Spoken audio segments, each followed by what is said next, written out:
எனக்கு தெரிஞ்ச ஒரு பொண்ணு ரொம்ப நல்லா ஜாலியா பேசிட்டு இருந்தவங்க தான். திடீர்னு ஃப்ரெண்டு தான் மேம். கேர்ள் ஃப்ரெண்டா ஃப்ரெண்டு கேர்ள் ஃப்ரெண்டு தான். கேர்ள் ஃப்ரெண்ட் அது கொஞ்சம் லிஸ்ட் நிறைய போகும் மேம். ஓ ஆமா.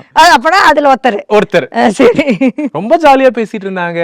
எப்ப போன் பேசினாலும் சந்தோஷமா பேசுவாங்க. நேர்ல சந்திக்கும் போது ரொம்ப நல்லா நீங்க ஜாலியா திடீர்னு போன் பேசலாம் நிப்பாட்டிட்டீங்களா? இல்ல பேசுறது கோவமா பேசுறது, எரிச்சலா பேசுறாங்க. அப்புறம் நான் நினைச்சேன் ஏதாவது ஃபேமிலிக்குள்ள ஏதாவது பிரச்சனையா, இல்ல உடம்புக்கு இது சரியில்லையா அப்படிங்கும்போது, அதெல்லாம் உனக்கு சொன்னா புரியாது, பேசாம இரு அப்படின்னே சொல்லிட்டு இருந்தாங்க.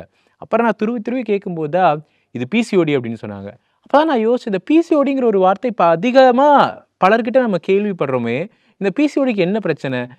ஒருவேளை உடல் ரீதியான பிரச்சனையா, இல்ல மன ரீதியான பிரச்சனையா, இல்ல எடுத்துக்கக்கூடிய இந்த ஜங்க் ஃபுட் அந்த மாதிரியான ஃபுட்டுனால ஏதாவது பிரச்சனையான்னு எனக்கு ஒரு டவுட் இருந்துட்டே இருந்துச்சு. இப்போ சரியான ஆள் நீங்க தான். நீங்க சொல்லுங்க, இந்த பிசிஓடிக்கான பிரச்சனைக்கான அடிப்படை என்ன மேம்? இப்படியே பேட்டியிலேயே பதிலையும் வாங்கி அங்கேயே சரி பண்ணிடலாம் அப்படின்னு பாக்குறீங்க, புரியுது. பட் இருந்தாலும் இது வந்து எல்லாருக்கும் தேவையான யூஸ்ஃபுல்லா ஒரு விஷயம்தான். அப்படிங்கும்போது இப்போ ரீசெண்டாக பார்க்கும்போது 18 வயசுலேருந்து கிட்டத்தட்ட 30-32 வயசு வரைக்கும் நிறைய பேர் வந்து எனக்கு பிசிஓடி அப்படிங்கிறத வந்து ரொம்ப சர்வசாதாரணமாக, அதாவது என்னோட வயசுலலாம் அப்படி ஒன்று இருக்கிறதே கேள்விப்பட்டதில்லை. தைராய்டு கேள்விப்பட்டதில்லை, பிசிஓடி நாங்கள்லாம் கேள்விப்பட்டதே இல்லை.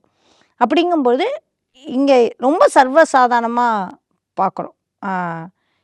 எங்கிட்ட அப்படி வந்து ஃப்ரெண்டு மாதிரியே ஒரு பொண்ணு வந்தது, பிசிஓடி அப்படின்னு தான் ஆரம்பித்தாங்க.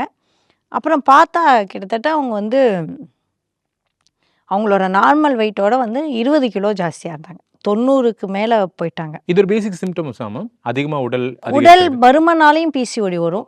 பிசிஓடியில் வந்து இந்த இன்சுலின் ரெசிஸ்டன்ஸ் அப்படிங்கிற அந்த பிரச்சனை இருக்கிறதுனால அவங்களுக்கு உணவு பழக்க வழக்கத்தினாலையும் வந்து உடல் பருமன் ஏற்படும். எதனால் எது வருது அப்படின்னு நம்ம வந்து சொல்ல முடியாது. எப்போதுமே நம்ம பேசும்பொழுது உடல் மனசு எல்லாமே சார்ந்து நம்ம இப்போ சொல்கிற மாதிரி விட்டமின் டி முதற்கொண்டு வந்து நம்மளுக்கு எதை வந்து தூண்டும், கேட்லிஸ்ட் அப்படிம்பாங்க, எது வந்து அவங்களுக்கு அடிப்படையில் தூண்டுது, விட்டமின் டி குறைபாடு தூண்டுதா, இல்லை அவங்களோட ஜங்க் ஃபுட்டோட பழக்கம், அதாவது கம்ப்ளீட்டாக என்ன பண்ணுவாங்க அப்படின்னா இந்த ப்ரிசர்வேட்டிவ்லாம் சாப்பிடுவாங்க.